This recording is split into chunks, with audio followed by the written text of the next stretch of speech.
আসসালামু আলাইকুম গাইস, আপনারা কেমন আছেন? আশা করি ভালো আছেন। আমিও ভালো আছি। তো আজকে একটা ভিডিও নিয়ে এলাম, আপনারা লাস্ট পর্যন্ত দেখতে থাকেন। দেখেন, আমি এখানে কিন্তু পেঁয়াজ আর রসুন লাগাইছি।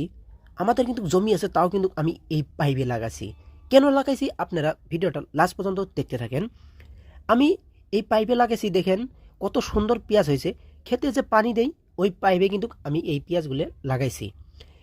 পেঁয়াজগুলো লাগার সময় আপনারা পেঁয়াজ অনুযায়ী ফোঁটাগুলো করে নেবেন, কারণ ভালো হবে। পেঁয়াজটা ভিতরে বড় বড় হবে, একটু দেখতে বড় লাগবে। আর যদি ছোট ছোট করে কেটে নেন তে কিন্তু অসুবিধা হবে, কারণ ছোট পেঁয়াজ হবে তখন। আর দেখতে পাচ্ছেন এখানে কিন্তু আমি মাটি ভরে পেঁয়াজগুলো লাগাই দিছি, আর কত সুন্দর পেঁয়াজ হয়েছে।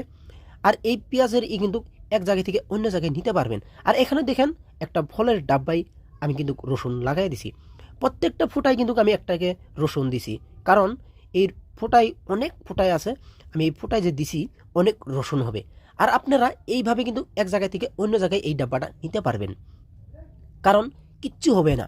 কারণ এই ডাব্বার ভিতরে মাটি দেওয়া আছে, আর এই মাটিগুলো থাকার জন্যই কিচ্ছু হবে না। আর আপনারা দেখেন রোজ কিন্তু এখান থেকে তার পাতাগুলো কিন্তু ছিঁড়ে ছিঁড়ে রেন্নে খেতে পারবেন। আর এইখানে কিন্তু আমি দেখছেন চতুর্দিকে ঘুরিয়ে দেখাচ্ছি, আর আমি কিন্তু বাউন্ডারি ওয়ালের উপরে থইছি, কারণ কিচ্ছু হবে না। এটা আমি করেছি, আগপাস করেছি, এখনও করছি, আপনাদেরকেও দেখাচ্ছি যাতে আপনারাও করতে পারেন। কারণ কিছু কিছু মানুষ আছে বিল্ডিং তুলে আছে, তাদের কিন্তু জমি নাই, ওই বিল্ডিংয়ের ছাদের উপরে কিন্তু এইভাবে লাগাইতে পারবো। আর এই পাইপটা দেখতে পারবেন লাস্টে আমি কি করব। আর আপনারা লাস্ট লাস্ট পর্যন্ত দেখতে থাকেন।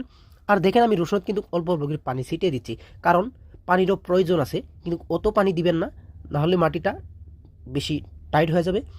অল্প অল্প অল্প করে পানি দিবেন। আর এই পাইপটা দেখতেই থাকেন আমি কিভাবে এক জায়গা থেকে অন্য জায়গায় নিব। কিন্তু প্রচুর পাইপটা কিন্তু শক্তিশালী হয়েছে। আর এই পাইপটা কিন্তু আমি এই বাউন্ডারি ওয়ালের উপরে থবো, কারণ এক জায়গা থেকে অন্য জায়গায় নেওয়ার ক্ষমতা আছে। আর দেখেন অল্প জায়গায় কিন্তু আমি কিন্তু এই পাইপটা রেখে দিছি।